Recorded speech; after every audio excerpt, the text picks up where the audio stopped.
On se pose tous des questions sur plein de choses, en permanence. L'autre jour, il y avait un gros orage, et c'est là que j'ai eu l'idée de cette vidéo.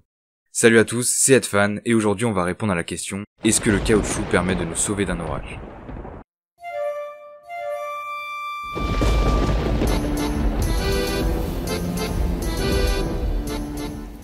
Imaginez-vous sur la route, une nuit d'orage. Vous décidez d'aller vous balader dans la plaine avec vos bottes en caoutchouc. Est-ce que celle-ci pourrait vous sauver? Avant tout, pour répondre à cette question, il va falloir connaître les deux éléments en lien. Premièrement, c'est quoi l'orage? L'orage, c'est un phénomène naturel qui vient, comme vous vous en doutez, des nuages. Donc les nuages, ils sont composés d'eau sous toutes leurs formes, c'est-à-dire gaz, liquide et solide.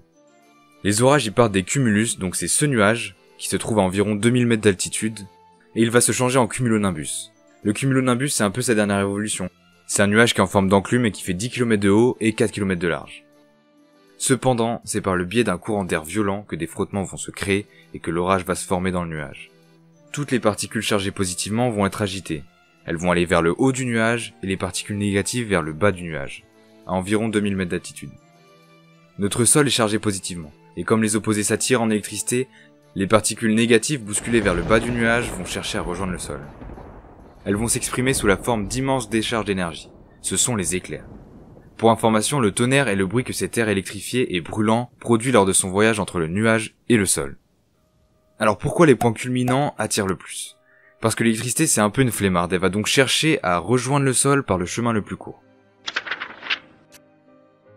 Un être humain du haut de sa taille moyenne peut se faire frapper par la foudre. C'est très rare, environ une chance sur 250 000. Ça reste déjà plus probable que de gagner au loto. Recevoir le coup de foudre peut avoir de graves conséquences, pouvant même entraîner jusqu'à la mort. Logique. C'est une décharge de 500 millions de kilowatts, 100 fois la puissance d'une centrale nucléaire. On peut y survivre seulement car cette décharge est dégagée en seulement 100 millisecondes. Quelques millisecondes de plus et c'est la mort assurée. Revenons-en en fait. La foudre a sur notre corps des effets comme des brûlures thermiques dues à la chaleur de l'éclair, des brûlures cutanées superficielles, la figure de Lichtenberg, mais aussi des complications cardiaques, pulmonaires, auditives, oculaires, des brûlures ou décollements de la cornée. Elle provoque aussi des AVC, tout un tas de merde quoi. C'est pourquoi il est important de se protéger en cas d'orage violent.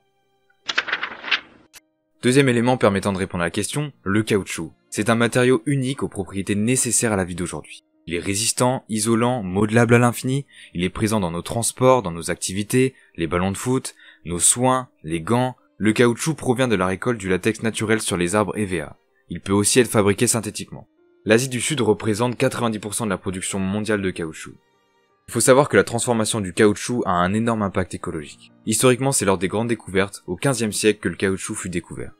Les Européens débarquent et découvrent que les autochtones utilisent une matière jusque-là inconnue. Cette matière fondait à température élevée et devenait cassante à basse température. L'ancêtre du caoutchouc servait aux Amérindiens à créer toutes sortes de moulages, de balles, de toiles enduites, qu'ils rendaient ensuite étanches en les passant auprès d'une source de chaleur. S'ensuit son arrivée en Europe, où il faudra attendre 1811 pour que les premiers objets à base de caoutchouc fassent leur arrivée. Tout cela grâce à l'Autrichien Johann Nepomuk. Aujourd'hui, sans qu'on s'en rende vraiment compte, il est essentiel à l'économie et aux activités quotidiennes. Sans plus attendre, la réponse à la question. Le caoutchouc n'est certes pas conducteur, mais il ne protège surtout pas de l'orage. C'est un mythe. Si la foudre a pu parcourir des milliers de mètres à travers une fine couche d'air, l'isolation des pneus ou les semelles de bottes sont sans conséquence. Cependant, si vous êtes près d'une voiture, pas une décapotable, le véhicule peut vous protéger en faisant office de cage de Faraday.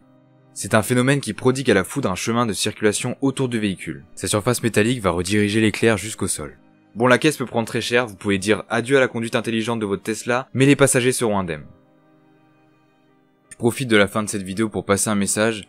Si vous êtes face à une personne qui s'est fait frapper par la foudre, il faut directement appeler les urgences. Contrairement à ce qu'on peut croire, la charge d'électricité n'est pas dangereuse. Alors si vous avez les bons gestes de premier secours, vous pouvez lui sauver la vie.